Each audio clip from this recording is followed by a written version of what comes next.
Welcome in, everybody, to a Football Friday edition of Birds 365 here on JAKIB Sports. I'm your host, Zander Krause. That's my co-host, Johnny Mac, John McMullen, here to close out the week for you strong on a Football Friday. Johnny Mac, how you doing on this Friday morning, brother? Doing good. First Friday, Football Friday, the off season, the official dead period, I guess we'll call it, between minicamp and training camp, which is a little bit shorter this year. So you got that. Eagles coming in a couple days early, so won't be as big as a dead period. Yeah, so I think we got 5-6 weeks. So you said, John, they're coming in what, July 22nd. Report July 23rd will be first practice. Don't have the practice schedule or anything like that, but they'll be on the field July 23rd. So we're just under 6 weeks to go. We got about 5.5 weeks until they report, and then like 5 days until they're on the field. So that will be when training camp kicks off. Looking forward to that. Johnny Mac, here we are, June 13th, Friday. What'd you learn, Johnny Mac? What's your biggest lesson? Let's just kind of recap the week here on Birds 365. What's the number one thing you learned from the 2025 mini camp? And you can include in all of spring work. Still a very good team. A lot of things have to go right. I think they're approaching it the right way. They kind of have a soft band. They're not using the word repeat. Sure, somebody will slip somewhere along the way, but they don't want to use that word. Nick has taken to coin sustained success, which they've already had. If you go through the Nick Sirianni era, 2 Super Bowl appearances, but you kind of see the difference between 2022 and 2024, and being close and getting over the hump. But if you're in the position, there's 30 teams that aren't in a position to get over the hump. So the whole idea is to stay consistently good and be in a position to strike when things do fall your way. Because there are going to be seasons where injuries just, overcome, unfortunately, in this sport. There are going to be seasons where the football doesn't bounce your way in a close game. But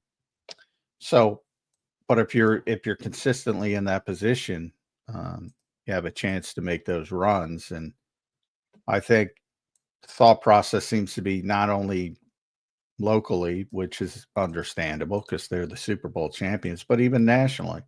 Despite all the attrition, everybody looks at this team and says, all right, this is still better than pretty much everybody else from a talent standpoint. So that's a good place to start.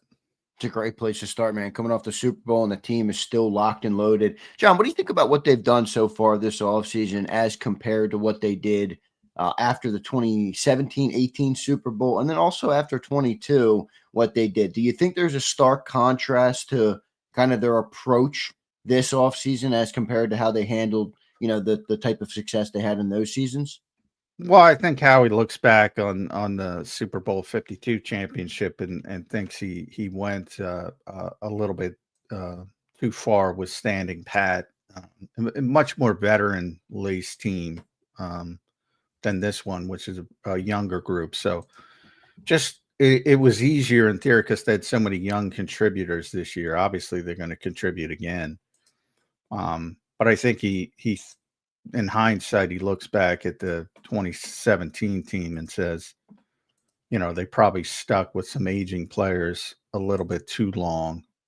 And that's always difficult to balance because you have tremendous respect and for players that got you to that position. Remember, that was the first Super Bowl champ. That'll always be the first Super Bowl. Yep, no doubt. So that was even more of a just incredible burden to lift off the franchise and everybody involved with it. But I think now that he looks back, that's what he sees. And I think it was baked in because you had so many. I mean, this is a young team. That's the most probably exciting part of the current Eagles is they won the Super Bowl and they're still incredibly young, which is rare. It's one of the youngest teams in football, and they're getting younger because of the moves they made on defense. So, I think part of that was just the nature of the roster, and it's always, it's easy to say hit on draft picks and have them contribute early. Right. I mean, that's just lip service. You gotta find the right people. You gotta, if everybody could do that, it'd be easy. But the Eagles just have a boatload of effective young players. Do you think they did it again in the draft this year? Oh, that's way too early. I mean, one guy hasn't even been on the field practicing because he's injured. And I like Makuba. I think he's a fit for what Vic wants, but again, I think people have to understand he ain't the 33rd pick; he's the 64th pick. Yeah, right. There are some deficiencies as well. And then when you get down to day 3, it's always, and I think Howie's description when they went into the war room, and it's heavily edited, but it's real from the perspective of, he's instructing his personnel staff to find players on day 3 that have big upsides more than he can be a backup for me, because his belief is you can find backups pretty easily in free agency and even later in the process. So the day 3 guys are about, finding that one trait that could make them be starters and developing that trait. So day 3 is always a crapshoot, but you see the philosophy with guys like Ty Robinson and Smile Munden specifically. Drew Kendall, I think, is going to be a starting center in this league.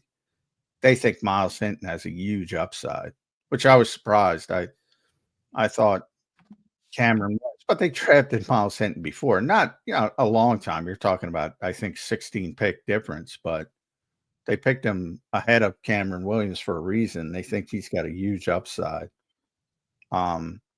if they can tap into it. And then even Antoine Powell-Ryland, his production at the college level, we've talked about, you can see the trait that he has. So that's what they're looking for on day 3. But the two key guys that should play at some point this season, one guy hasn't been able to practice because he had surgery in March. And, I think Andrew Makuba had a strong spring. And I think he took positive steps. I think he's on a positive path to early playing time, but look at the guys replacing as well. I don't think he's going to be CJ Gardner-Johnson on the field. John's big takeaway from camp, though, that the team is still a very good roster. We'll see how it shakes up against the rest of the rosters in the NFL. Always a lot of parity in the NFL and always a lot of ups and downs from the season to season. So we'll see who gets better, who gets worse going into next year. Johnny Mac, the biggest newness on this team, at least from my perspective, is probably Kevin Patullo, just because that's it. I mean, Vic is there, Nick is there, Jalen is there, the whole offense is there. I guess there's changes on the defensive personnel, but I think Kevin Patullo was the biggest change. How confident are you in Kevin Patullo, and did what you saw in spring work impact both either positively or negatively what you think is going to happen with that situation? You do remember, obviously, what happened at this time last year with Kellen Moore. Nothing crazy, but I think we all left minicamp like, let's see what happens here with Kellen Moore. I don't know if we feel that this year. Patullo. No, I'm very high on Kevin Patullo. I think it was strong spring from I think it was Jalen Hurts' best spring ever. Not that matters, because he probably had his worst spring ever last year, and they won the Super Bowl. At least going back to, obviously when he was a rookie and first year starter, at least till that point.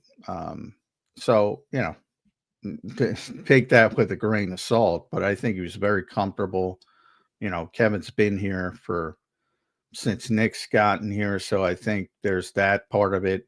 It's not like, there's that narrative of all the offensive coordinators he's had and all the play callers he's had dating back to Alabama.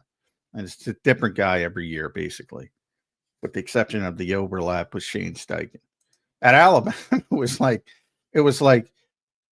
in his 3 years at Alabama, which he didn't play that much in the first year, but in his 3 years at Alabama, they had 2 each year, because the expectations are so high, at Alabama, it's like, Yeah, if absolutely. one little thing's off, they're like, F this guy, let's get it's change.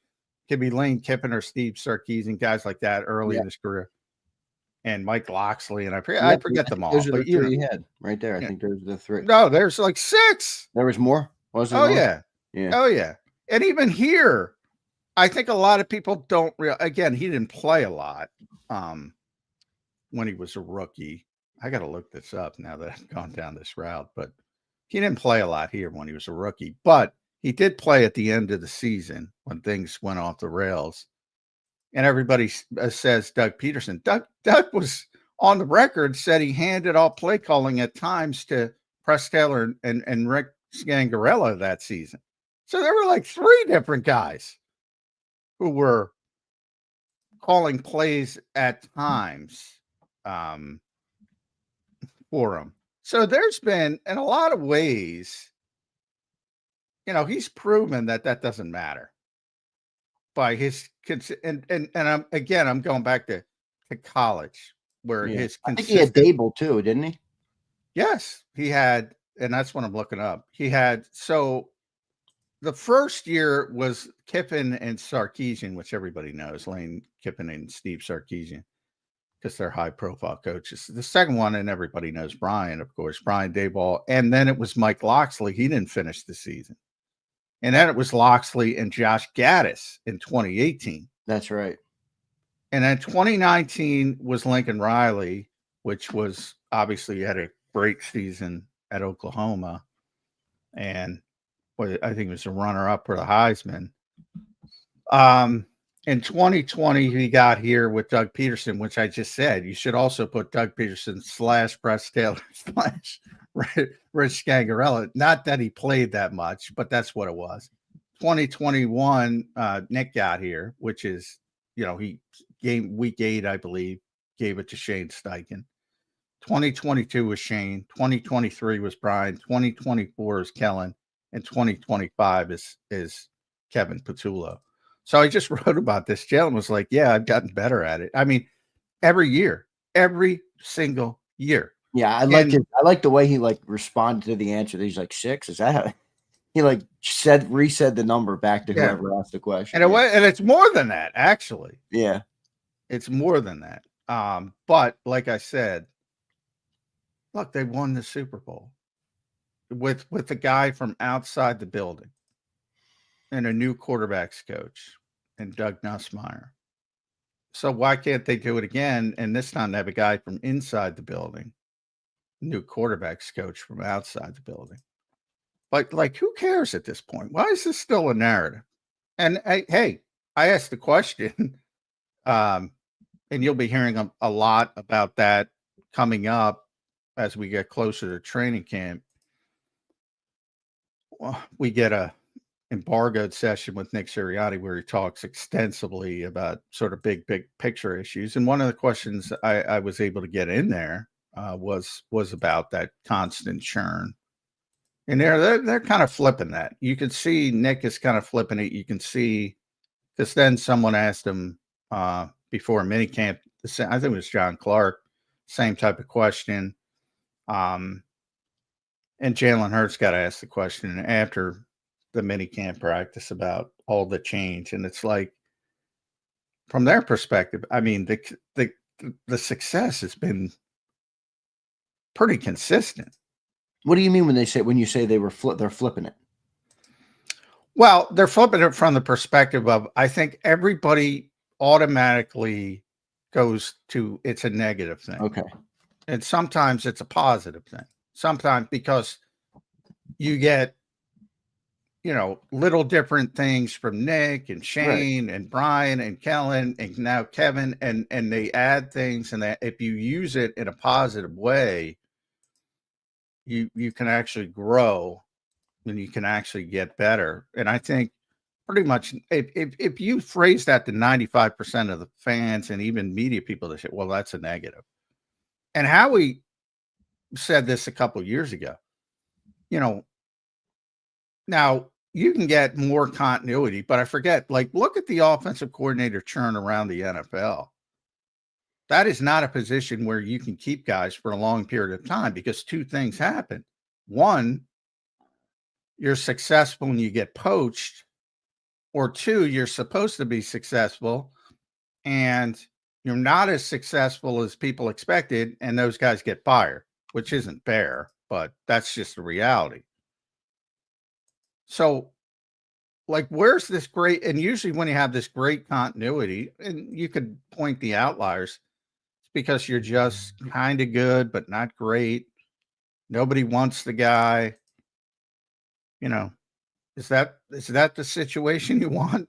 Well, I do see the positive of you get a lot of football minds, and you got to be disciplined enough to take the good from each of them. But I could see why someone would say that's too many cooks in the kitchen. Now, I think to Jalen's credit and to Nick's credit, they've taken kind of the best parts of everybody. So that's a good credit. But I don't know, John. I wonder this too about moving forward, and maybe I'm way off with this, but do you think there's maybe a plateau here that could be hit of the Eagles offensive coordinators always being poached? And what I mean by that is, like, early in Jalen's career as a second-round draft pick, as a guy who wasn't supposed to start or be this superstar that he's become, people around the league look at the success the offense had and say, oh, we got to get that coordinator. Let's get that coordinator. Versus the more we move through these coordinators and the more Jalen progresses into a veteran player, and like even this camp, it feels different. It's like it feels like Jalen has control. Do you think do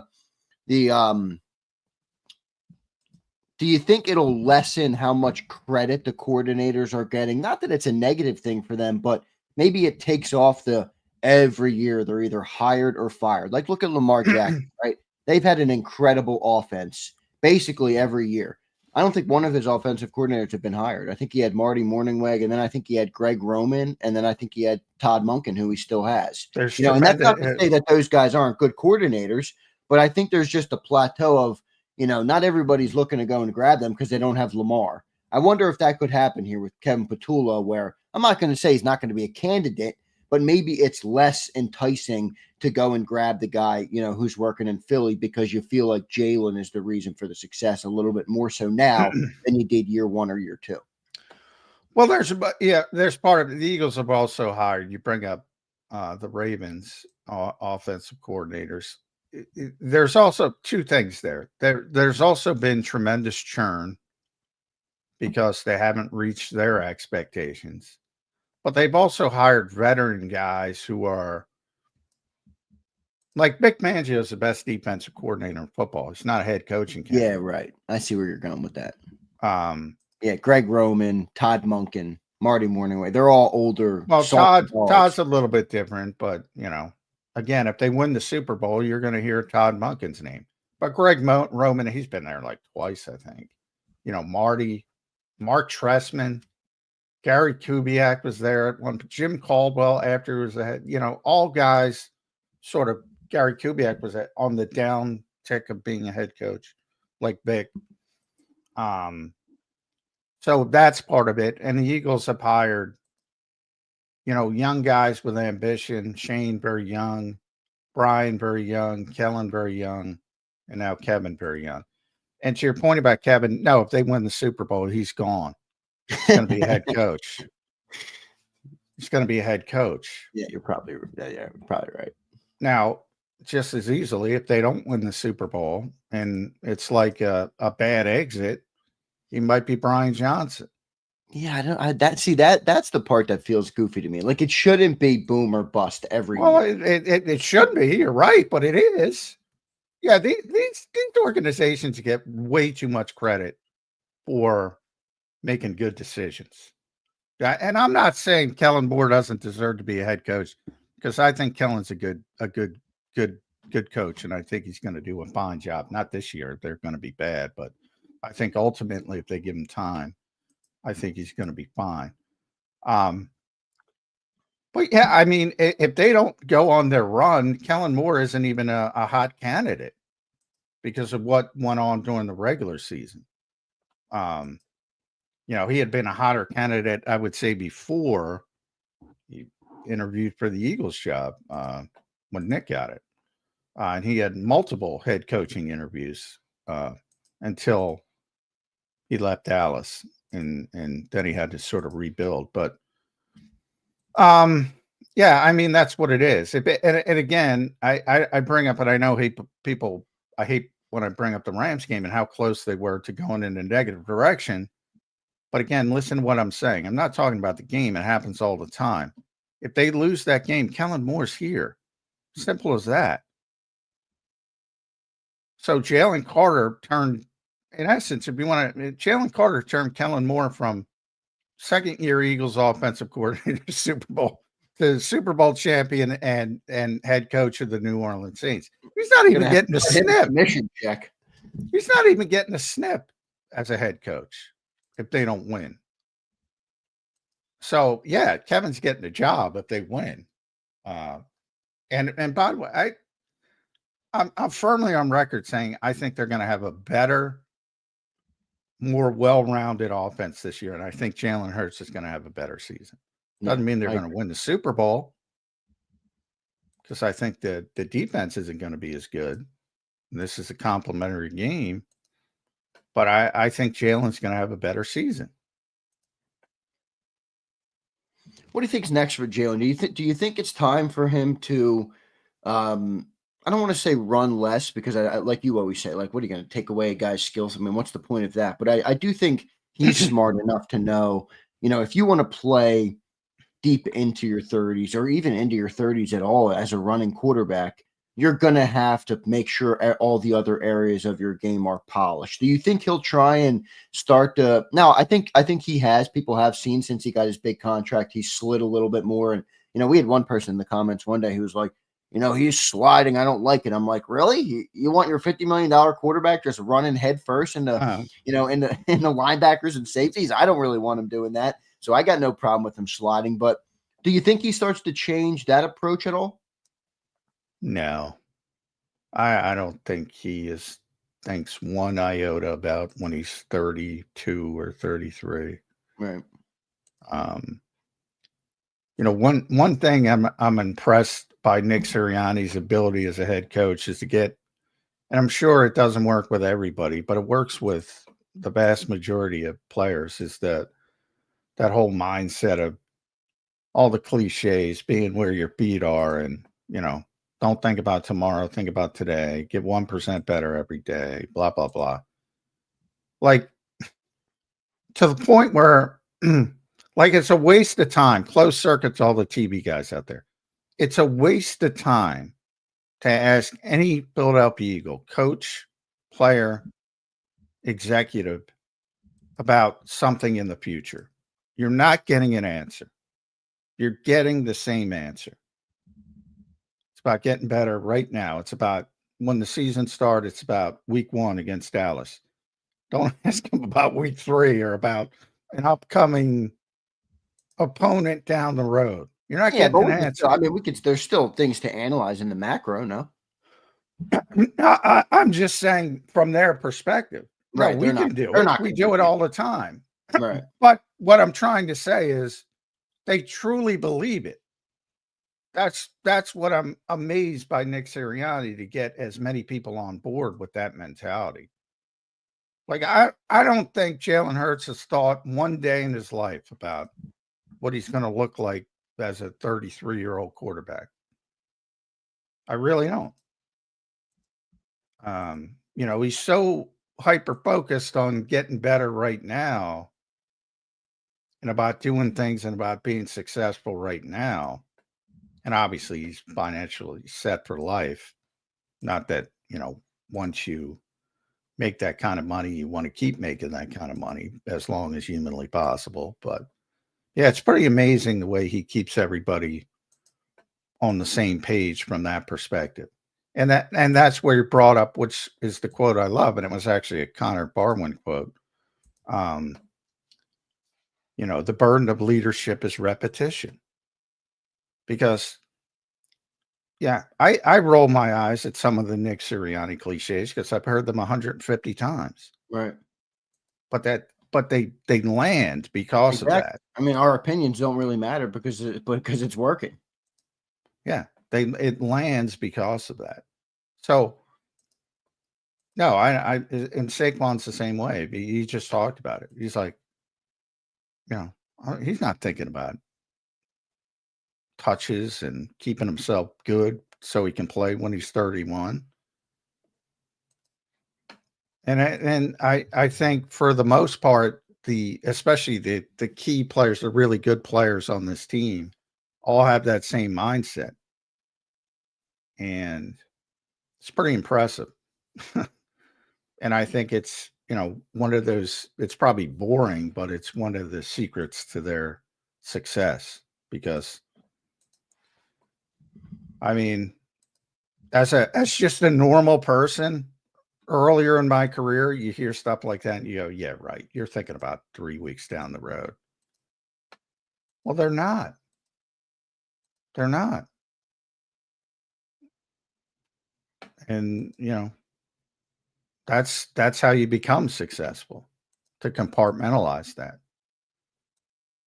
One of the things I always used to, Jody found it hard to believe that they're not spending extra time on, even during the bye week.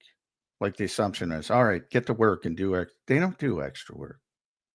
They take time off and recharge the batteries. Now, the coaching staff does some, self-scouting and things like that. Yeah, right. But the preparation for the next opponent coming off the bye starts the same way it would start during a regular week. And for whatever reason, people have a hard time believing that. But that's what it is. And that's the way they've set it up. And it's worked very well for them. So I don't think they're going to go away from that process.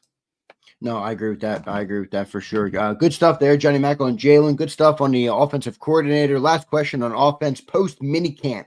All right, mandatory minicamp in the rearview mirror now, everybody. We got about 5.5 weeks until the Birds will take the field for training camp. Guys, when training camp gets here, I don't even like saying it's training camp is here. It's the freaking season is here, baby. We go right through August, right through the preseason, right up until September 4th when the banner will drop and the Eagles will go belt the ass on the Dallas Cowboys at the Open. John, who's the biggest winner on offense after minicamp? Is it Kevin Patullo?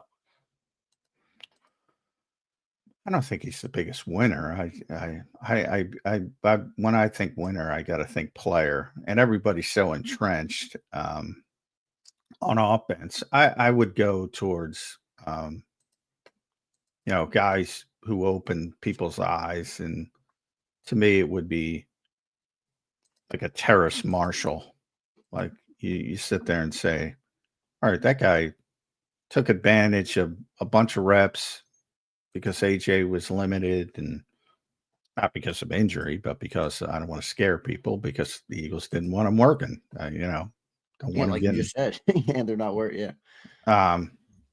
DeMonte spent most of the time working out away from the facility. So he got a bunch of first team reps, and now I don't even know if he fits because he doesn't play special teams. If you're a backup receiver, generally you have to play special teams.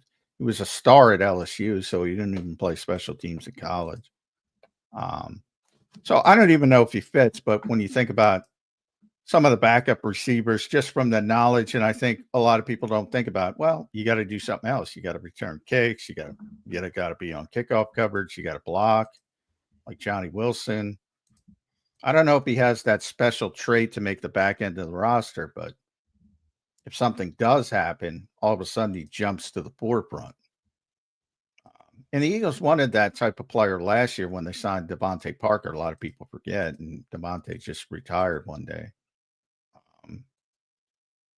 So maybe they found that player.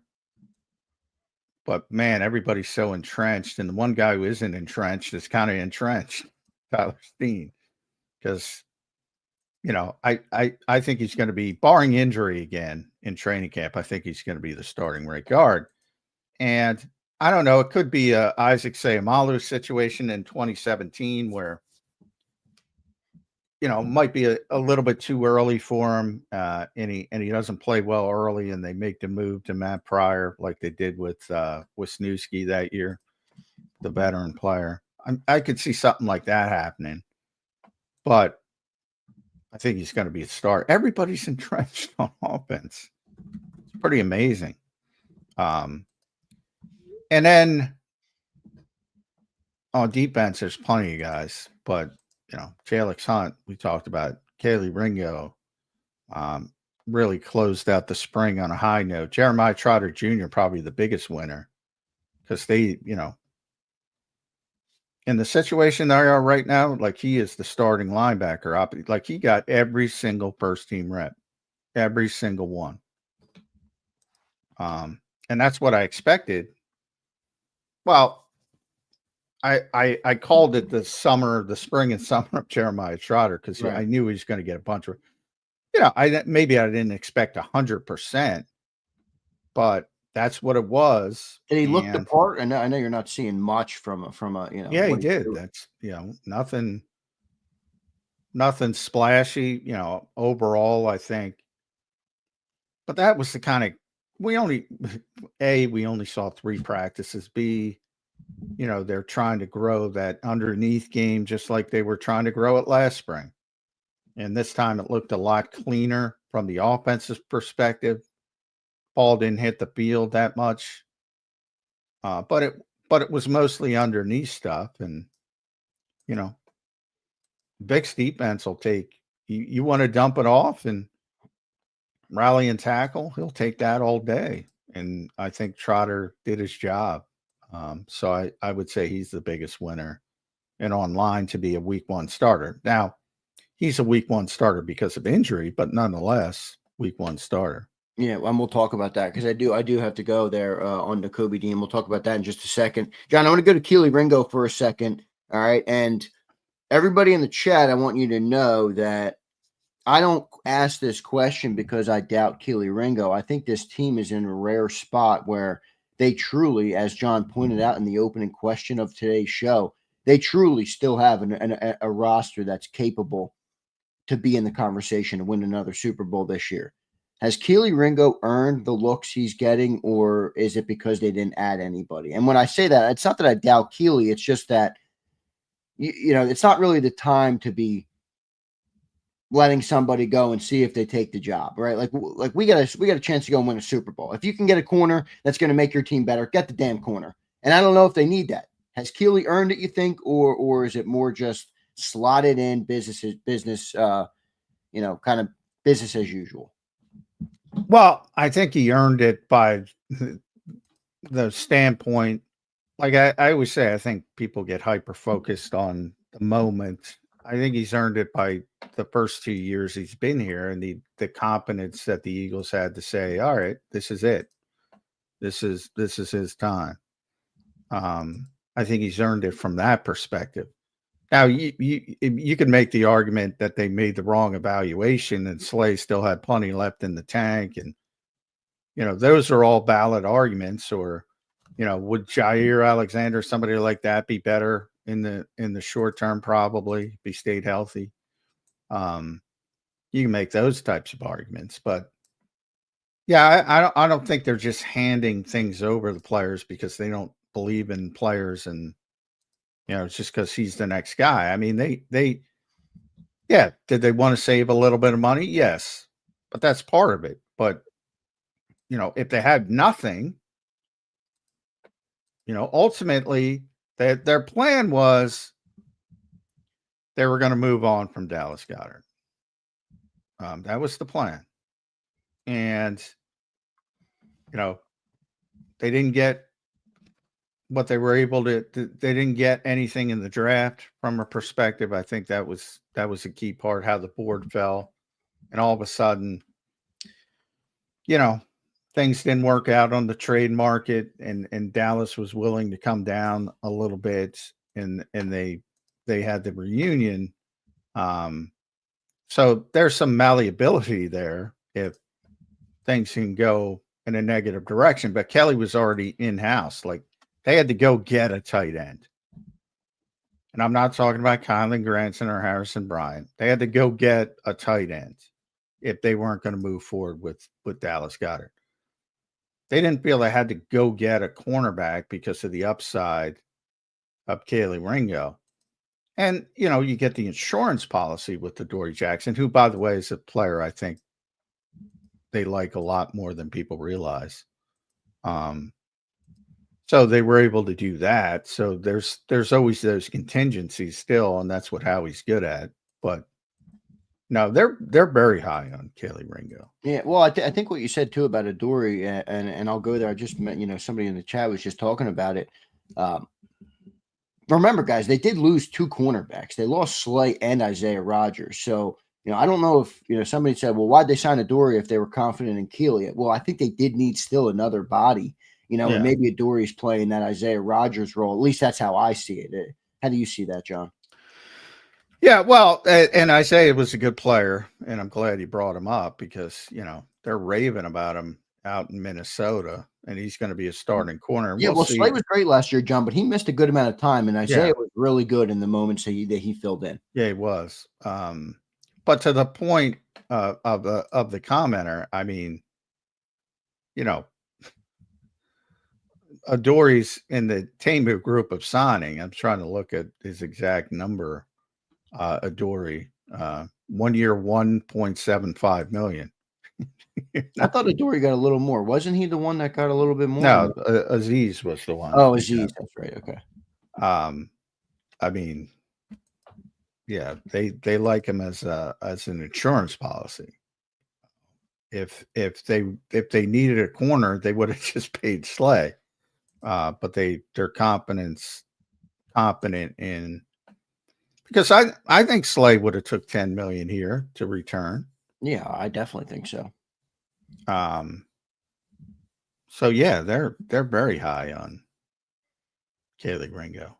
Yeah, I can tell you, AJ Brown's really high on Kelee Ringo. That's what I'm with you, John. That's what makes me the most excited about Kelee Ringo. And I know how good he was when he played well in college. Again, I know college is a different game. I don't need to be told that, but and for all those who think, well, it's teammate. No, AJ tells me the truth, because there are things I can't say.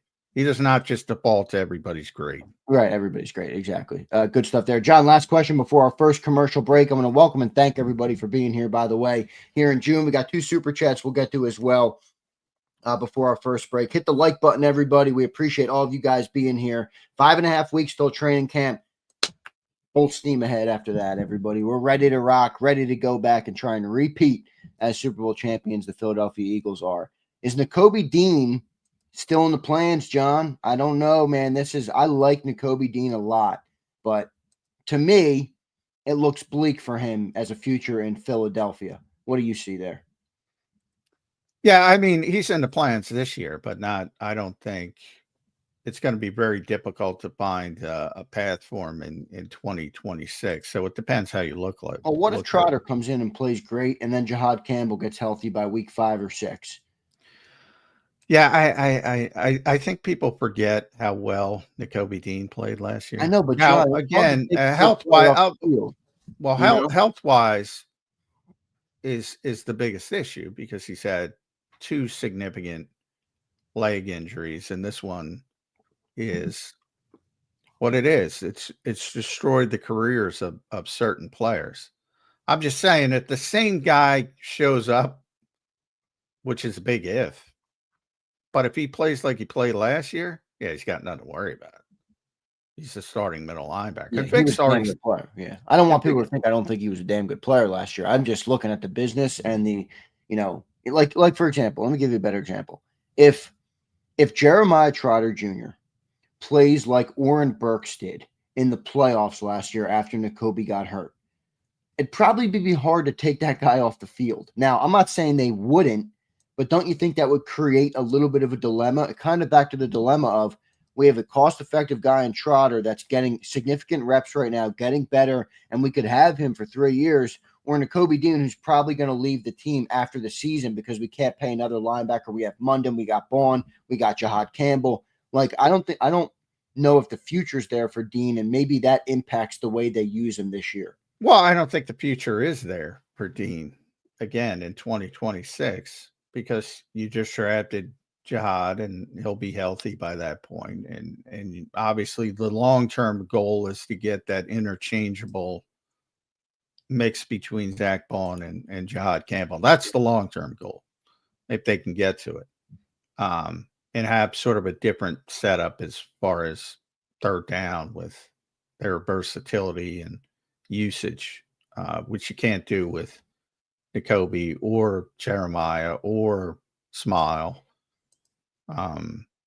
So that's the long-term goal. Short-term, Vic has already said it. You know, he's the middle linebacker when he's healthy. The business stuff is already done for this year. Like, he's here. Next year's the problem. So the business stuff doesn't affect this year. It affects 2026. That's why I brought up 2026. And to your point of Trotter playing like Oren Burks, well, Oren Burks isn't even here anymore. Now he's younger, more cost effective, but you know, Oren got 2 years, $5 million, I think. Not even here. But I do think there is, for whatever reason, and again, recency bias, dude had a really good season. Really good. Yeah, no, I don't want to take away from that at all. He had a really good season. And Vic loves him. Now, the biggest question of all is injuries. And what is he coming off that injury? Is he going to be the same guy? Yeah. I have no idea. But if he is, he's playing. And Vic will probably be pissed off when they do lose him after the year, but that's just where they are. They're not going to be able to pay him if he plays well. So I find it very hard to see a path where he's going to be here in 2026. But, you know, in fact, I was the one who asked him about Vic, about Jahad Campbell, and what happens with Zach playing the mic. And he's definitely going to play the mic if it's Jihad. I don't think there's any question. But there is some question with Trotter, like who's playing the mic and who's playing the will. Right. I think it still might be Zach playing the mic, but that doesn't fit as nicely. And basically, he talked about Zach can play either spot, just like with Cooper. He compared it to Cooper. It's basically what the other guy does. In other words, if Trotter can handle middle linebacker, probably the middle linebacker. But if he can't, Zach will be. And with Jahad Campbell, as I said, he's probably not going to be the mic. So it's about the other guys more than it's about Zach. But then he threw in there until Nakobe comes back, because he's the fucking middle linebacker. Right. So again, injuries are the only deterrent to that end game for this season. Yeah. After that, we'll see what ends up happening. Good stuff there, Johnny Mac. Let's get to a couple super chats. Again, I want to thank everybody for being here today. Great crowd as always. JD3 checking in with $10. Thank you, JD3. All super chats this time of the year are extra appreciated. Not that all of them aren't appreciated, but we're in June, and we appreciate, obviously, your support of the channel as we give you content live all through the off season. So thank you very much, JD3. Anytime play calling was bad last year, people said Nick was calling plays. When it was good, it was all Kellen. Will Nick collaborate in play calling with Patullo? Boy. Yeah, it'll be the same. Super chat for Johnny Mac right there. It'll be the same thing, JD. When it looks bad, it'll be Nick. And when it looks good, it'll be Kevin. Same thing. Same thing. And it's wrong last year, and it's wrong. It'll be wrong this year, and it'll be wrong in perpetuity. The idea that Kellen or Shane or Nick or anybody is sitting by himself, building up that call sheet, is probably the most ridiculous assumption by fans. You know, it's a process that everybody's involved in. Kevin's been involved in for years and years and years. Everybody builds the offense. You build up all the best, 90%, probably more, probably 95. Let's use Jalen's number. 95% of the work on play calling is done during the week before the game starts. Everything is right there on the play sheet. Every situation of what you want to pull. Now, the other 5% is still important because some guys have a better feel, and Vic's like a great example of this on defense. He's got the best feel to pull out something in certain situations. Shane had a great feel for it. To pull out the right thing that is on that sheet in the right situation. But what doesn't happen is nobody's going off to the sideline, calling the timeout and going off script and off book and just drawing up plays. And, 95% of it is during the week. And it's already built in. And then, the difference is Kevin is the guy who's got the final say. Now, Nick's the head coach of the team, and if he just decides he wants something at a certain point, he has done it with Shane, he has done it with Brian, he has done it with Kellen, and he'll do it with Kevin. But he doesn't do it a lot. And he doesn't want to do it. And he wants those guys to be in a position to handle it because he wants to handle an overriding, management of the game.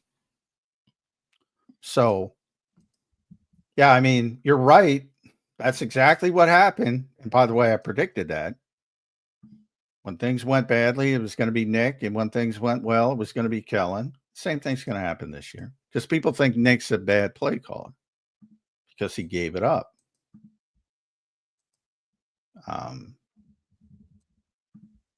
And, it is what it is. Yep, people overrate play call.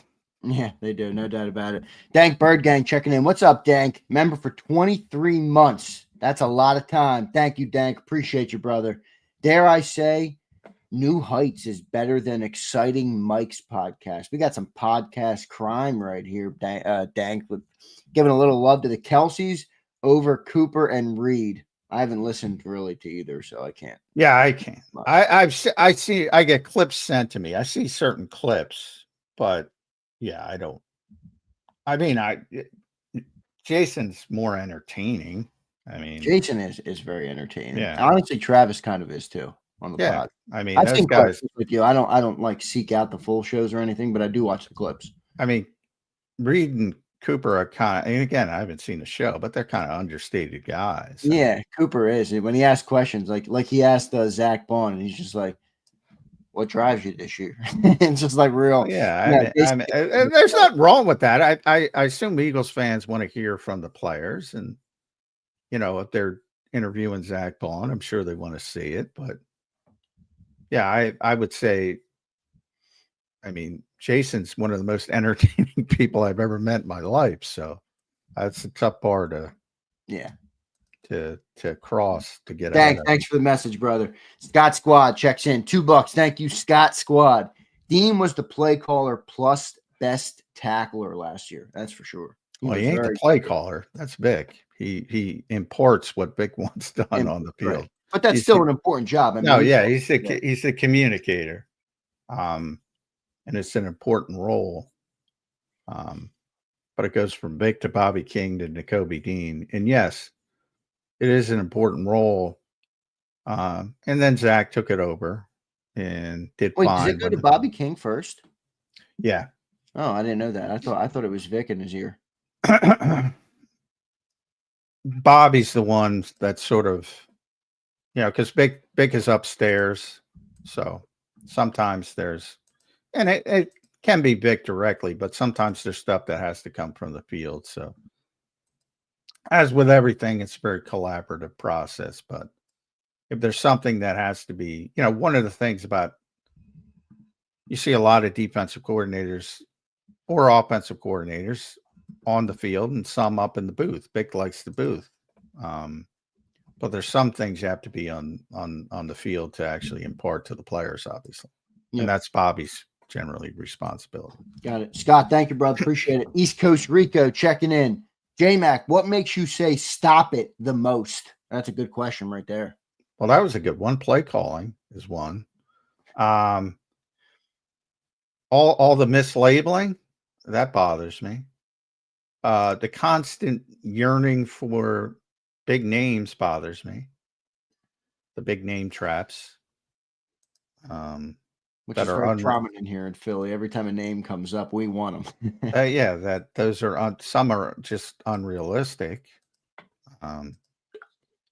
So, and I've gotten a lot of pushback. Let people have fun. I don't care what you can have fun, but this is your show, John. I mean, my goal is to try to help people learn about the team. I mean, I'm not going to lie to you so you can have fun. I mean,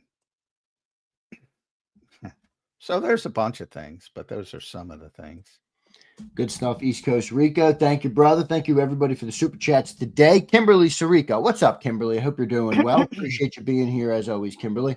She says, Coop, Vaughn, Reed all played quarterback in high school. There's a recipe to this. Travis Hunter was not the first. Versatility is the key, not position. Move them around. Look at that comment from Kimberly. Well, a lot of guys, a lot of really good players played quarterback at some point in there because they're, when you're in high school, a lot of times you're just best guy on the field and, they're trying to get them involved as much. But yeah, a lot of guys have a history with quarterback. I do think it helps. I talked a lot about that with Greg Ward over the years, who was a high level college quarterback. Really, I mean, he was a hell of a college quarterback, and he had a knowledge of the offense that most receivers don't have, and I think it helped him develop into a decent career as an NFL receiver, even though he didn't have the traits, the typical athletic traits you need to be a receiver in the NFL. He lasted for whatever it was, 5-6 years, got a pension, nice little career for himself. And I think a lot of that had to do with his sort of ability to understand. And I always talk about Malcolm Jenkins, not necessarily quarterback, versus Minkah Fitzpatrick, because, Miami wanted to turn Minkah Fitzpatrick into a Malcolm Jenkins-like player who was sort of a Swiss Army knife. And he didn't want to do it. He didn't want the responsibility. He just wanted to play free safety. Right. And they traded him and he's one of the best free safety. He's been one of the best, great player. But he didn't want to do it. He just wanted to focus on what he excelled on. Right. And Malcolm loved moving around. He loved it. It challenged him. It just made him more invested. He learned the entire defense. And you're seeing some of the same things with Cooper early in his career. I'm not going to say he's going to turn into Malcolm, but Vic certainly has confidence that he could do anything in the secondary. And the more you do that, the better feel you have, because a lot of guys, I mean, it's like, all right, what's your role? Defensive tackle, your role. You don't know the roles of other guys. Jalen Carter talks about it all the time. He's like, I don't know what those guys do. And there's certain guys who more offense, I would say, than defense, but there's certain guys and the Eagles want Cooper to be that type of player.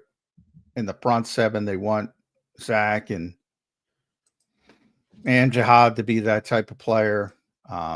a few guys around the league. Metellus, I always talk about Josh Metellus. He plays everywhere. Those guys are rare, and it's pretty impressive.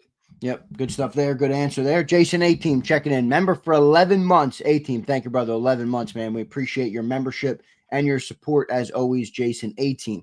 He checks in and says, just shouting out the JAKIB fam, JAKIB for life, elite. Thank you, Jason. How do we feel about the back end of the wide receivers like Anais and all them?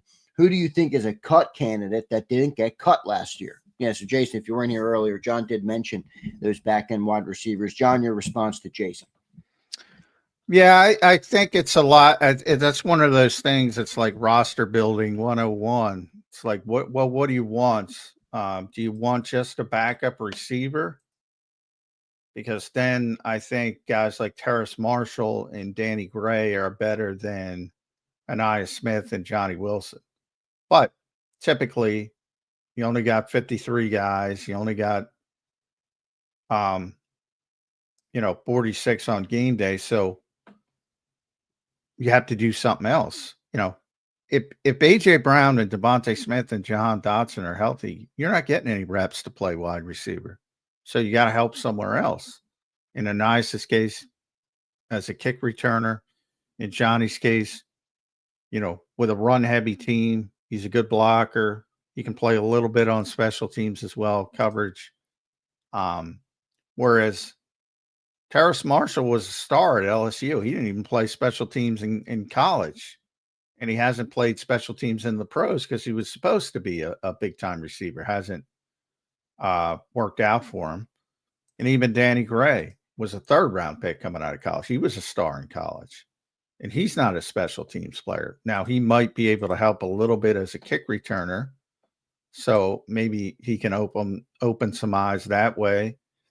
But you generally have to do something else. So it's sort of like, what flavor does Howie Roseman want for this team? To me, they'll want Johnny Wilson for that blocking ability because they are what they are on offense. So that's 4. And then you're probably going to keep 5. And that becomes, do you want Terrace Marshall's upside in case AJ or Devontae get hurt? Do you want Danny Gray's speed maybe? Do you want Anais Smith's kick return ability? Well, one thing about Anais, if he doesn't catch the football better in training camp, he's going to get cut this time. And he has. And he was much better. He was much more comfortable in the spring. And there weren't any noticeable drops. He was dropping the football every day last year. And he only made the team because he was a 5th-round pick. He didn't deserve to make the team. And this year's he's calmed down. But it's sort of like, what do you want? What role do you want to fill? But they have much more talent deeper down the roster than they have in recent years at wide receiver, I would say. Good stuff there. Appreciate everybody for giving us our super chats today and the comments in the chat. We appreciate all of you guys. We're going to take our first commercial break. When we get back, I got a couple more questions on Minicamp. We'll close up that conversation. And then we got Chris Franklin joining us here in hour number 2. So we'll have Chris Franklin coming up. Appreciate all you guys. Hit that like button. We'll be right back on Birds 365 in 3 minutes. Welcome